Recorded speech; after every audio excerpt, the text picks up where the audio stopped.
எந்த ஒரு மீடியாவும் பெருசா பேசப்படாத ஒரு விஷயம். திராவிட மாடல் அரசால நாங்க ஆஹா ஓஹோன்னு பண்ணிருவோம்னு சொன்ன விஷயம் இப்ப வரைக்கும் பண்ணவே இல்ல.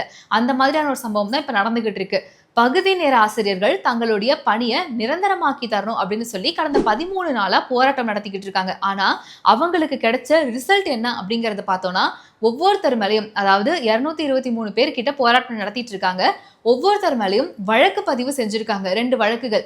ஒண்ணு எதுக்குன்னா, அனுமதியின்றி கூட்டம் கூடுறது. இன்னொன்னு வந்து பொது அமைதிக்கு குந்தகம் விளைவிக்கிறது அப்படின்னு சொல்லி இந்த 2 வழக்குகள பதிவு பண்ணியிருக்காங்க. இந்த போராட்டத்துல கலந்துகிட்ட ஆசிரியர்கள் பேசுறத பாருங்களேன். ஓராவது தேர்தல் அறிக்கையில் பகுதி நேர ஆசிரியர்கள் அனைவரும் பணி நிரந்தரம் செய்யப்படுவர் என்ற கோரிக்கை அங்கே வாசிக்கப்பட்ட போது நாங்கள் அளவில்லா மகிழ்ச்சி அடைந்தோம்.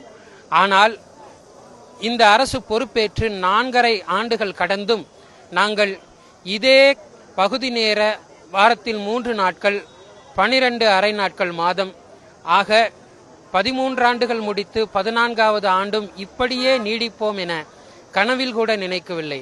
விடியல் அரசு திமுக எங்களுடைய வாழ்வில் விடியலை இன்னும் ஏற்படுத்தவில்லை.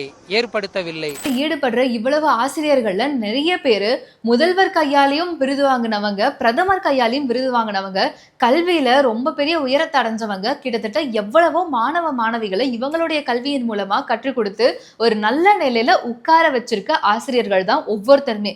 உண்மையா சொல்லணும்னா தகுதி வாய்ந்த ஆசிரியர்கள். ஆனா இன்னைக்கு அவங்களுடைய நிலைமை ரோட்ல உட்கார்ந்து போராட வேண்டியதா இருக்கு.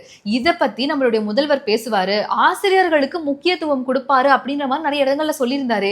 சோ அதுக்கான வேலைகள் ஏதாவது செய்வாரு அப்படின்னு பார்த்தா, நாம வந்து நமக்கு தேர்தல் வந்துருச்சு. தேர்தல் தான் முக்கியம். நம்ம இப்ப என்னென்ன விஷயங்கள் பண்றோமோ அதெல்லாம் மட்டும்தான் மக்கள் நம்புவாங்க அப்படிங்கறத ரொம்ப ஸ்ட்ராங்கா நம்பிட்டு சிதம்பரம்ல வந்து உங்களுடன் ஸ்டாலின் அப்படிங்கிற திட்டத்தை ஆரம்பிச்சு வச்சிருக்காருன்னா, இந்த கணக்கை எப்படி எடுத்துக்கிறதுன்னு சத்தியமா புரியலையே.